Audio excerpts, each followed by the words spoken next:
to Sunrise in 2. My name is Ruth Ugu. The former president, Olusegun Obasanjo, says Nigeria is still battling with leadership deficiency as it goes into its general elections next year. Obasanjo, who noted that the void in leadership needs to be filled to enable the country to succeed in its yearning for economic growth and development, says the country could not be said to have succeeded in leadership when about 15 million children are still out of school. The former president said this at the inauguration of the Guardian of the Nation International Leadership Center in Jabi, Abuja. The Independent Electoral Commission has announced that over 1 million out of 2.5 million permanent voters cards registered online between June and December 2021 are invalid. The resident electoral commissioner in charge of Zamfara State, Professor Sadu Babura, disclosed this while speaking to journalists in his office, Gusau, on Thursday. According to Babura, this means that 44.6% out of all registered between June and December 2021 are multiple registration. He maintained that in Zamfara State, as of December 2021, over 33,000 registered online, stressing, however, that only 14,000 are valid out of 13,000. Another issue of polling station, he said that over 2,016 polling units in the state in 2016 and an addition of 13,000 polling units, the figure has risen by 3,529. Ngige has said he is hopeful for an end to ASUU strike.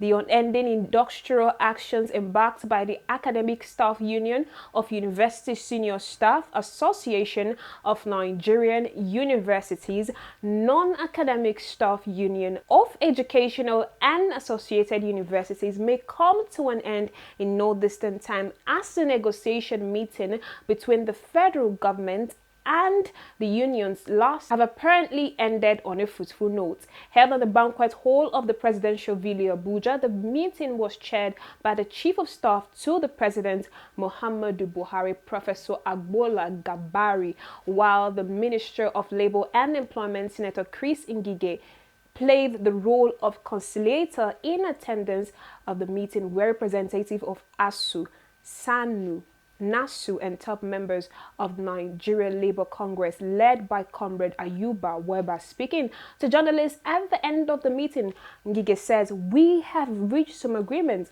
and we hope that by the end of next week agreements will be maturing and different union will have something to tell their members so that they can call off the strike."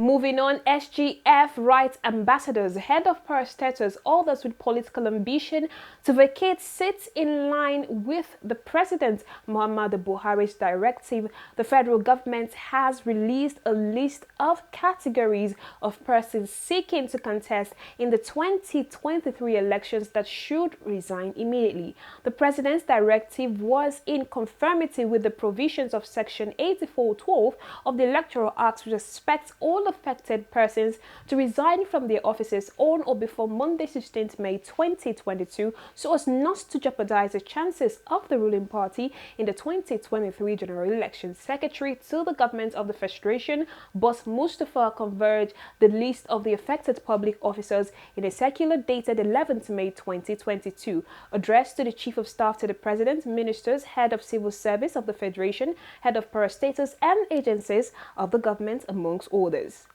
The affected persons are all ministers, heads and members of extra-ministerial departments, agencies and parastatals of government, ambassadors, as well as other political appointees. Nigerians have taken on to various social media platforms to vent their anger, displeasure at the stoning to death and burning of female students in Sokoto, Deborah Samuel, over alleged blasphemy.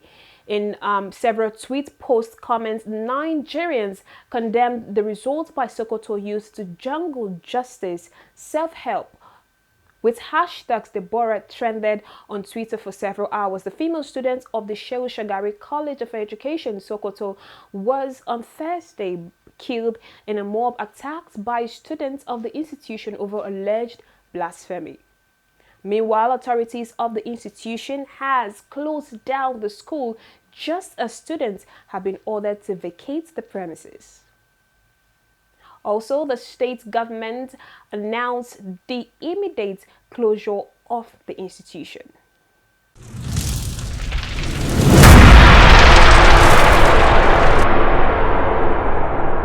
Moving on to the foreign scenes, thousands joined to mourn slain journalist Shirin Abu Akleh. As Palestinians call for accountability, thousands gathered in West Bank city of Ramallah on Thursday to mourn the slain journalist, as the Palestinian authorities vow to take the case to the International Criminal Court. Journalists, diplomats, religious leaders, and officials, including Arab members of Israeli parliament, has attended the memorial procession at the Palestinian Authority residence, which saw Abu Akleh's Palestinian flag dropped, coffin carried in honor, guards played musical instruments, crowds that had gathered on the streets outside of the residence were heard chanting, "The honest voice never dies, and we sacrifice our blood and spirits for you." The memorial was attended by Palestinian Authority President Mahmoud Abbas, who, in a speech at the event, rejected Israel's offer for a joint investigation into the murder of the journalist. Moving on to sports, Rafael Nadal suffers from chronic foot injury ahead of French Open. Rafael Nadal, bid to win a record-extending 14th French Open title, has been dealt a blow as he continues to struggle from chronic foot pain. The 21-time Grand Slam champion missed a large part of his last season with the injury and says he's still learning to live and pay. The Spaniard appeared to struggle badly towards the end of his last game on Thursday as he failed to defeat against Dennis at the Italian Open. And that will be all today at Sunrise in 2. My name is Ruth Ugu. Thank you for watching.